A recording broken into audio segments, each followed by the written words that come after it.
15 fenómenos de circo, prohibidos, que no creerás. En los actos secundarios del circo, conocidos como espectáculos de fenómenos, que aparecieron por primera vez en Inglaterra durante el siglo XVI, las personas con rasgos físicos inusuales eran exhibidas como espectáculos extraños. En aquella época, las deformidades solían considerarse señales de lo sobrenatural, alimentando el folclore y el miedo del público. Empresarios como Barnum explotaron estas creencias, convirtiendo las diferencias físicas en un entretenimiento altamente rentable. Aunque hoy en día este tipo de espectáculos están prohibidos, en su momento fueron puertas hacia la fama y la fortuna.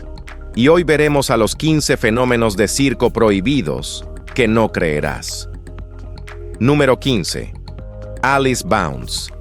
Alice nació en Calcuta con extremidades que no seguían las reglas habituales. Sus codos estaban donde deberían estar las muñecas, y sus rodillas donde van los tobillos. Se movía mejor a 4 patas que erguida, y lo aprovechó. En 1880, Bounce cruzó el mundo para actuar en el espectáculo secundario del Dreamland Circus en Coney Island, donde el público la conocía como la Osa, o a veces Ursa, la chica oso. Su forma de moverse ya era animal, pero ella reforzó esa imagen. Usaba pieles, se desplazaba a 4 patas y dejaba que la multitud creyera lo que quisiera. Durante los primeros años del siglo XX, continuó actuando. Aunque no se registró mucho más sobre su vida fuera del escenario, el acto de Bounce ayudó a dar forma a una de las imágenes clásicas de la exhibición de fenómenos, donde una condición médica real se mezclaba con la exageración teatral. En un mundo construido sobre la ilusión y la interpretación, Alice no ocultó su diferencia. Construyó un personaje a partir de ella y dejó su huella en la historia del freak show estadounidense. Número 14. Daniel Lambert. Daniel no solo ganó peso, construyó una carrera a partir de ello. Nació en Leicester en 1770 y creció convirtiéndose en un joven enorme y poderoso. Era atlético, nadaba cargando hombres adultos sobre su espalda e incluso trabajó como guardián de prisión. A los 23 años, pesaba más de 200 kilos. Cuando la prisión cerró, Lambert quedó con una pensión, pero también con una reputación. Extraños curiosos no dejaban de llamar a su puerta. Cuando un hombre fingió hablar de gallos para poder entrar, Lambert respondió con sarcasmo: «Dígale que soy un gallo tímido». Con el tiempo, cedió a la atención y se mudó a Londres en 1806. La gente pagaba por conocerlo, no solo para mirarlo, sino para conversar. Era inteligente, ingenioso y no toleraba comentarios groseros. Un burlón se rió de su abrigo. Lambert respondió: «Si supiera qué parte paga su chelín, la cortaría». Murió en 1809, a los 39 años. Su ataúd tenía ruedas. Una figura de cera recorrió Estados Unidos antes de terminar en el Museo de Barnum, donde se derritió en el incendio de 1865. Número 13. Los comepiedras. Los compiedras existen desde hace al menos 1000 años. Uno de los primeros fue un hombre en Praga alrededor del año 1006 que afirmaba poder comer rocas sin sufrir daño. En el siglo XVII, a Thomas Gobseil le indicaron tragar guijarros para aliviar gases estomacales. Funcionó, hasta que caminaba con 200 piedras dentro de su cuerpo. No podía digerir comida, pero aún así seguía tragando más. Sus médicos no lo ayudaron. Otros hicieron de ello una carrera. Francis Battalia, que actuó en la Feria de Bartholomew en Londres en el siglo XVII, afirmaba haber rechazado la leche de bebé y preferido las piedras. Se tragaba puñados con cerveza y 3 semanas después expulsaba arena. El doctor Bulwer insistía en que eso era todo lo que necesitaba, además de tabaco. Pero para el siglo XVIII, los trucos de regurgitación quedaron al descubierto. El propio Houdini aprendió de un regurgitador de circo en 1895. Tragar monedas o piedras y luego devolverlas a voluntad. McNorton añadió ranas. El gran Waldo tragaba ratones. Y hoy, el acto más famoso es Stevie Star, que se traga desde bolas de billar hasta peces dorados. Los espectáculos de fenómenos eran geniales. Número 12. Thomas Weathers. Thomas tenía un rostro imposible de olvidar, principalmente por su nariz. Nacido en Yorkshire a principios del siglo XVIII, se decía que Weathers tenía una nariz que medía unos 19 centímetros de largo. Puro cartílago en toda su extensión. Se ganaba la vida exhibiéndose por todo Yorkshire. Según libros de curiosidades médicas de finales del siglo XIX, Weathers era considerado tanto fascinante como trágicamente limitado. La revista The Strand bromeó diciendo que la naturaleza debió gastar tanto esfuerzo creando su enorme nariz que olvidó añadirle un cerebro, o que quizá ya no quedaba espacio. A pesar de las burlas, Weathers dejó uno de los perfiles faciales más icónicos en la historia de los espectáculos de fenómenos. Su réplica de cera, con la nariz gigantesca incluida, aún se exhibe en museos de Ripley's Believe It or Not alrededor del mundo. Los visitantes miran, se preguntan si la historia fue exagerada y se van con una sola duda. ¿Realmente pudo haber sido tan larga? Sea real o no, el lugar de Weathers en la historia del circo está asegurado, una fosa nasal a la vez. Número 11. Dave Ballard. Dave, conocido como Tobor el Robot, el gigante de Texas e incluso Santa Claus, nació en Texas en 1905. Al nacer pesaba apenas 5 kilos, pero en la adultez medía 2,31 metros y superaba los 160 kilos. Terminó la secundaria, comenzó la universidad en Austin y la abandonó cuando el dinero escaseó. Trabajó en tiendas, cines y luego encontró un escenario. Su tamaño lo hacía ideal para el vodevil. Interpretó piratas, policías de Keystone e incluso a un astronauta robótico llamado Tobor en la televisión temprana. Pero uno de sus papeles más extraños fue el de el Santa Claus más alto del mundo, donde los niños se portaban bien, pero los adultos ebrios buscaban pelea. Nadie es original, suspiraba. A finales de los años 50 se unió al circo de los hermanos Cristiani y más tarde apareció con Ward Hall como el gigante de Texas. Un verano, Hall incluso contrató a otro artista de más de 2 metros para sentarlo afuera y provocar al público a comprar entradas para ver a Dave dentro. La vida de Ballard como gigante terminó en 1968, cuando la enfermedad finalmente lo venció. Número 10. Clifford Calverley. Clifford no fue el primer hombre en cruzar Niágara sobre un cable, pero se aseguró de que todos lo recordaran. El 12 de octubre de 1892, con solo 22 años, tensó un grueso cable de acero a más de 60 metros sobre el desfiladero del río y lo cruzó en poco más de 6 minutos. Luego se dio la vuelta y empezó a lucirse. Se acostó sobre el cable, se sentó en una silla, se colgó solo con los dedos de los pies, con la cabeza apuntando directamente a las rocas de abajo. Algunos ni siquiera pudieron mirar. The Dundee Courier escribió: muchos se apartaron estremecidos ante la visión. The New York Times lo proclamó el campeón mundial del cable alto. Pero la fama no siempre paga. Meses después volvió a cruzar, esta vez dentro de canastas, cocinó comida en el aire e incluso actuó de noche. Un frenólogo declaró que su cráneo mostraba valentía, pero no hacía falta leer cabezas para saber que este hombre tenía nervios de acero. En 1937, la revista Life publicó un reportaje sobre Calverley a los 69 años. Aún soñaba con caminar por el cable una vez más. Número 9. Capitán Costentinus. El capitán Costentinus afirmaba ser un explorador albanés secuestrado en Birmania y tatuado a la fuerza, pero esa historia era ficticia. Los tatuajes eran reales. Cada centímetro de su cuerpo, desde el cuero cabelludo hasta las yemas de los dedos, estaba cubierto de símbolos birmanos, animales y diseños míticos en tinta roja y azul. Solo las plantas de sus pies quedaron intactas.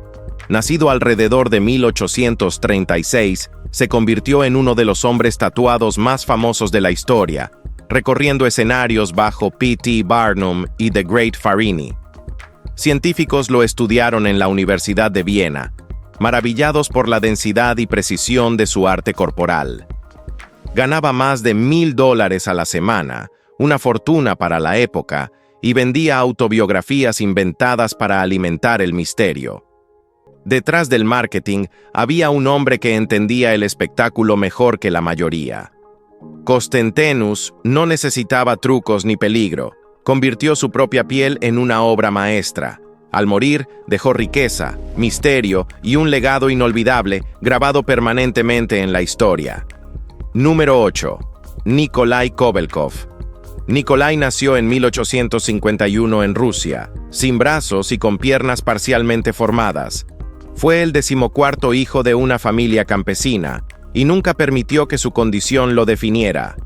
Con pura determinación, aprendió a hacerlo todo: cortar papel, comer con cubiertos, escribir, dibujar, enhebrar agujas e incluso disparar una pistola. Y lo hacía usando sus muñones, la mejilla y la mandíbula.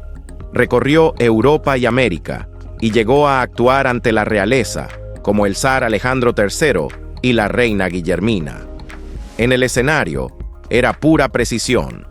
El público observaba asombrado cómo abría su reloj, se alimentaba solo o apagaba una vela con un disparo. Fuera del escenario, vivió con la misma plenitud. Se casó con la actriz austríaca Anna Wilfert, tuvo 6 hijos, y más tarde construyó una atracción de trineos en el parque Wurstelprater de Viena. En 1900 incluso protagonizó una de las primeras películas mudas. Kovalkov murió en 1933.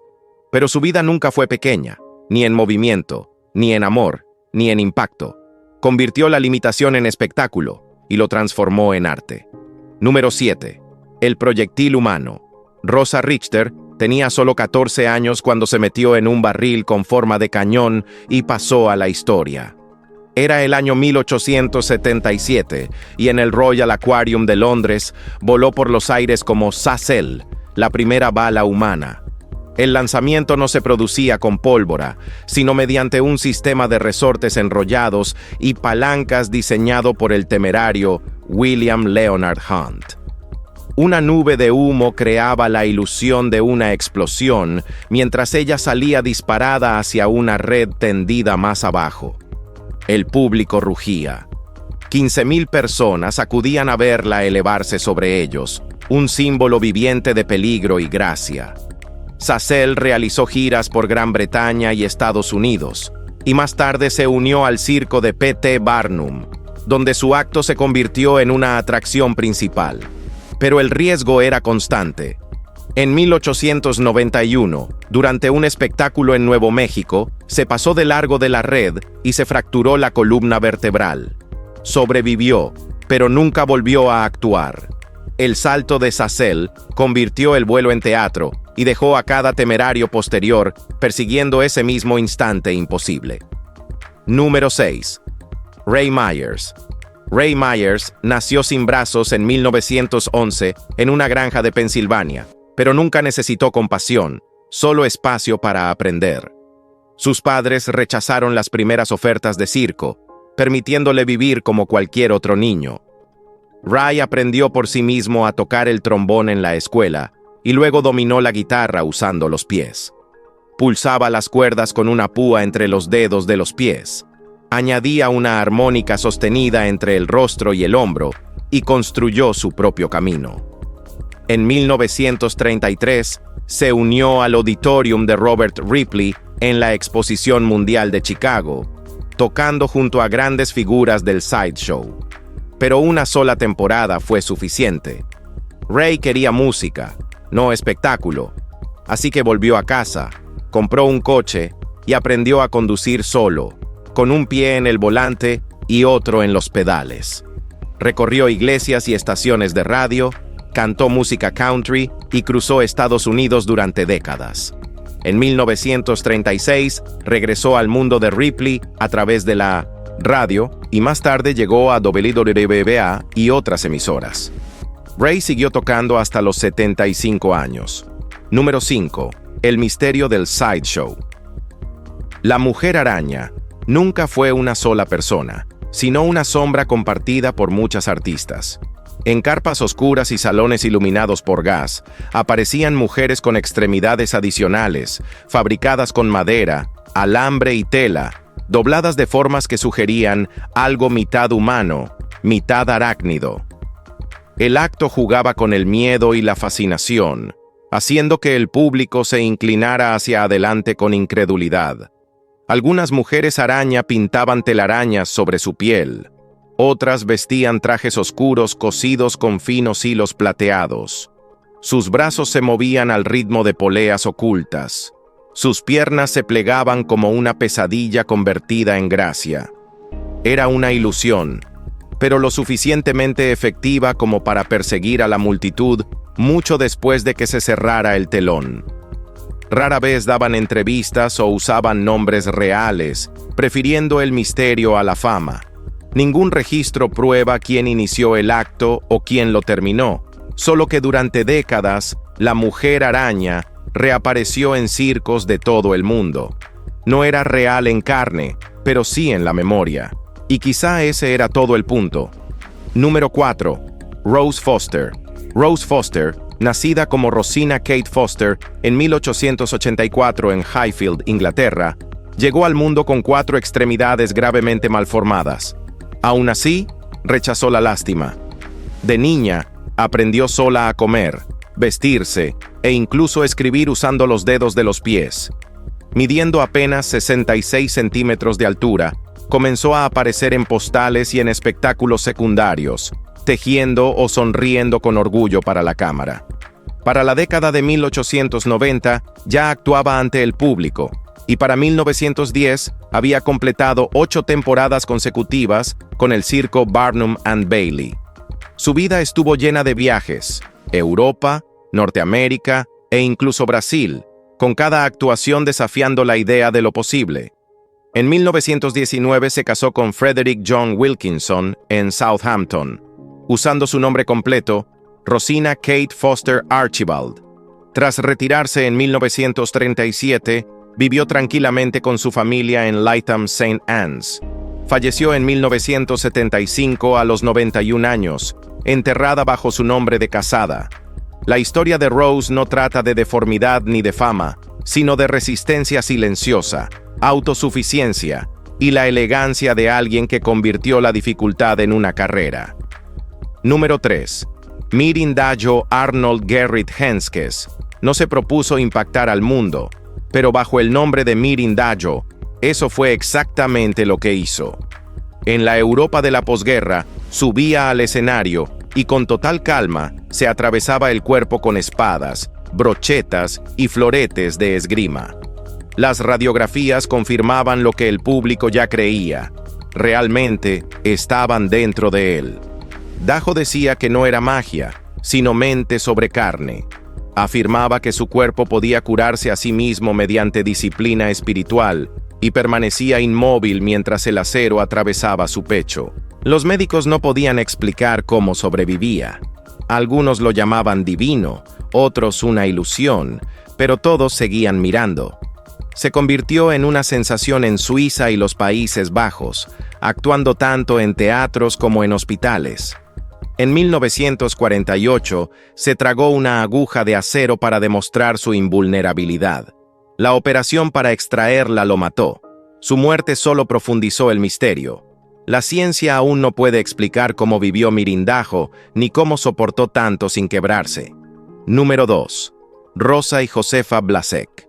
Rosa y Josefa Blasek fueron gemelas siamesas nacidas en 1878 en Bohemia, hoy parte de la República Checa. Exhibidas en ferias desde la infancia, su acto se consolidó después de que médicos en París confirmaran que la separación era imposible, ya que compartían las vértebras inferiores. En lugar de centrarse en sus limitaciones, las gemelas construyeron su espectáculo alrededor de la música. Dominaron el xilófono y luego el violín, interpretando duetos elegantes que asombraban al público europeo. En 1893 se unieron a la Exposición Mundial Colombina de Chicago, alcanzando fama internacional. Años más tarde, en 1910, Rosa dio a luz a un hijo llamado Franz, una historia rodeada de rumores. Algunos afirmaban que se había casado con un hombre que murió en la Primera Guerra Mundial. Otros creían que el niño era adoptado. Fuera verdad o publicidad, solo aumentó su fama. Las hermanas regresaron a Estados Unidos en 1921 para una gira de vodevil y vivieron en la comunidad checa de Chicago. Lamentablemente, ambas contrajeron gripe en 1922 y murieron con 12 minutos de diferencia. Su legado permanece como uno de los actos de gemelas más extraordinarios de la historia. Número 1. Edward Mordrake. Decían que Edward era apuesto desde un ángulo y maldito desde el otro. Detrás de su rostro normal, otro lo miraba fijamente. Sonreía cuando él lloraba, susurraba cuando dormía y parecía vivo de las peores maneras. Los médicos se negaron a tocarlo. Para ellos, era una curiosidad. Para Edward, era un tormento. Provenía de la riqueza y el talento. Tocaba instrumentos con gran habilidad, estudiaba bellas artes y evitaba la atención siempre que podía. Pero ese segundo rostro no lo dejaba en paz. Afirmaba que le susurraba cosas crueles, burlándose de él durante noches sin sueño. Algunos juraban haber visto mover sus labios. Otros decían que solo lo hacía cuando Edward sufría. Edward rogó a los cirujanos que lo extirparan, pero se negaron. La historia cuenta que poco después se envenenó. Nunca se confirmó su verdadera identidad, solo que su historia lo sobrevivió. En cada relato, su tragedia permanece intacta. Un hombre de belleza destruido por el rostro que nunca le permitió descansar. Si te ha gustado este video, asegúrate de darle like, compartirlo y suscribirte. Gracias por acompañarnos y nos vemos en el próximo.